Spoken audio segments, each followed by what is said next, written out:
20 years ago today, WWF SmackDown 2 Know Your Role was released on the PlayStation 1. While many people have very fond memories of No Mercy on the N64, which was actually only released 4 days earlier than SmackDown 2, I never actually had an N64, so the SmackDown games were the defining wrestling games of my childhood. I still haven't actually played No Mercy to this day.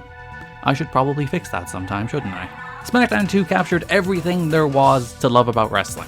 It was fast, it was frenetic, it was fun, it was chaotic, and strange as it may seem, the graphics were remarkably realistic.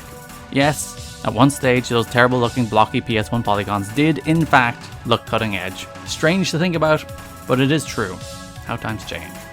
To celebrate SmackDown 2's 20th anniversary, I dug back into the game to try and look back at how foundational it was to the games we see even today, 20 years later, and whether or not it holds up as something fun to play in 2020, or just something that captured my active 8-year-old imagination in the year of Y2K itself, 2000.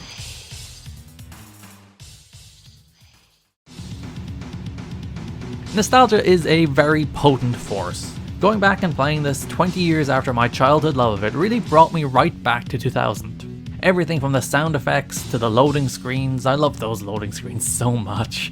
The signature screens with the wrestlers on them, they're in many ways the iconic images I still think of to this day about some of those wrestlers. They're so good, I wish there was high-res versions of them still around. It's a shame this was a PS1 game and all you get is the slightly blurry looking versions of these images. I slipped right back into it.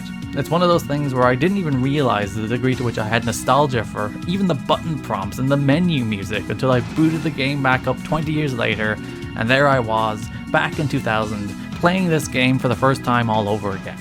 Published by THQ and developed by Yuke's, SmackDown 2 was released only 8 months after the original SmackDown. And that's crazy to think about, where they just churned these games out not even year after year, but with only 8 months development time between these two games. There's not a ton of difference between the games, at least on the surface. SmackDown 2 is basically an extension of the original with more content and a larger roster. The game has the perfect roster from the Attitude Era. Not only do you get all the stars like Rock, Austin, Undertaker, Triple H, but also the big names that jump from WCW like Guerrero, Malenko, Benoit, and Jericho, plus the recently debuted Kurt Angle on top of that. Other than the modern era where WWE has signed literally every wrestler under the sun, it's one of the better rosters in company history. You can put together some really fun cards and dream matches and actually go back and revisit this year on a comprehensive level, as opposed to some of the older games which were lacking some of the better wrestlers of the Attitude Era.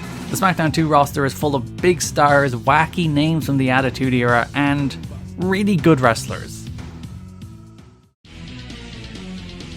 It's really quite quaint to go back and play this. There was no commentary during matches, just a generic rock backdrop, and the entrances consisted of wrestlers walking out and doing poses in front of their entrance video, as their managers strangely appear and disappear in the background as they come in and out of frame. I remember thinking about what a game changer fully animated entrances would be back then, but even given the way SmackDown 2 feels a little old-fashioned, it holds up remarkably well to play. It's fast and arcadey, not burdened with the physics or momentum or stamina systems that were introduced in later entries in the name of realism, but just made the games less fun to play. You have a selection of grapple moves, a bunch of strikes, and a finisher. Nothing fancy, and while they've added more bells and whistles, it's still the core of what these games are today. There's no pretense. The game certainly has its limitations, but it's just fun, and it holds up. That was the biggest pleasant surprise revisiting it. The game has tons of match types, all the staples you'd expect from a WWF game, including cage, ladder, table, casket, Royal Rumble, TLC, Iron Man, a great Falls Count Anywhere backstage brawl, Hell in a Cell, and more. You can even escape the cell and drive people through the ceiling. It feels fully featured with a ton of variety, back in a day where they would actually keep adding to and expanding yearly releases, rather than just cycling back in features they cut in prior years. The game is remarkably customizable. There's a pretty robust Create a Wrestler mode, a Create a Pay-Per-View mode where you build your own card and get rated on it. The game hated my Gertz show card headlined by Shawn Michaels versus Chris Jericho though. Clearly it does not think I am Booker material. You can also create a taunt, which is weird, but neat. Plus check the rankings for each title.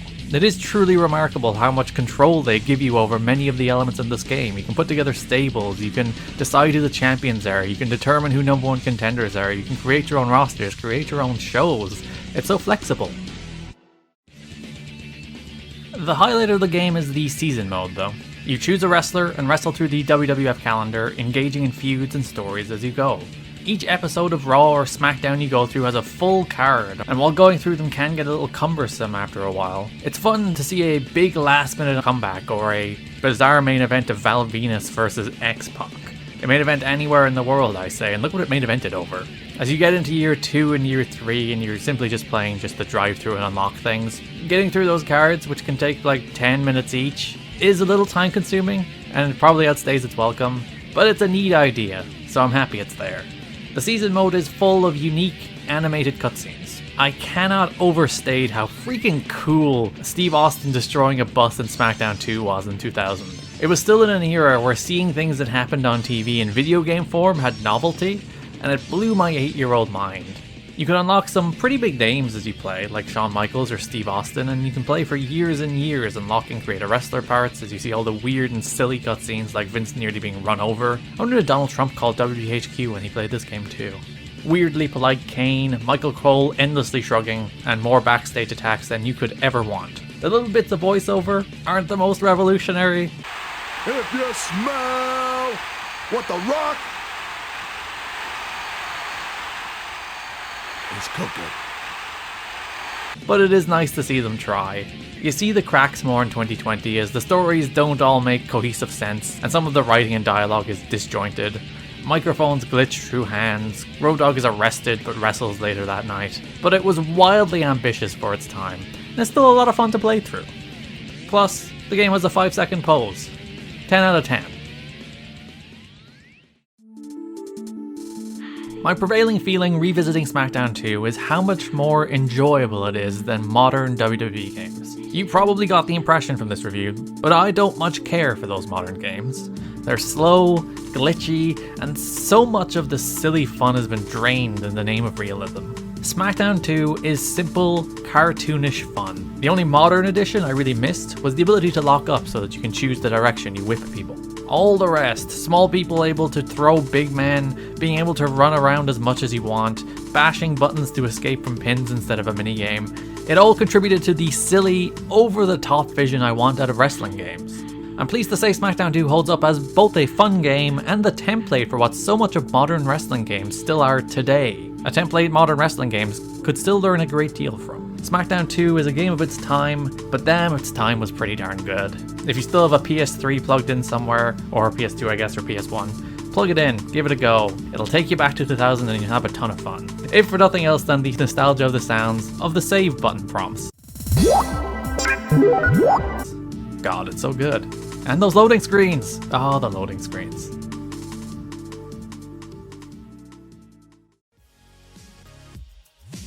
Thank you so much for watching. I'm probably going to do like yearly videos on these wrestling games as they reach their 20th anniversary, because I think that's fun to look back on.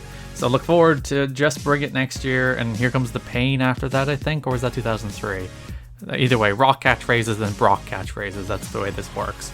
If you like this video, leave a like, maybe subscribe. You can look forward to those videos in a year. Follow me on Twitter at GarrettKidneyGA or ETTKIDNEY. On your left, my retrospective review of TNA Impact. On your right, my retrospective review of Final Fantasy VII. Thanks for watching, and bye-bye.